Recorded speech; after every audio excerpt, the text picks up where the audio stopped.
Ma? Oh. Ampun po ba ako? Ha? Sino naman nagsabi sa'yo niyan? Kasi ma, lagi nila akong naasar sa school. Ampun daw ako. Anak, di ba sabi ko sa'yo, huwag kang magpapapekto sa sinasabi ng iba? Pero ma, sabihin mo sa akin ma, ampun ba ako?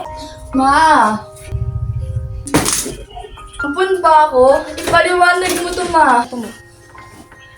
Ma, ipaliwanag mo. Bakit may dalawang taas ako sa likod?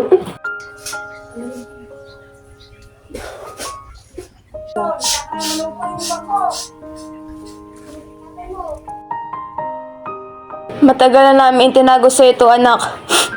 Pero sa palagay ko, panahon na para malaman mo.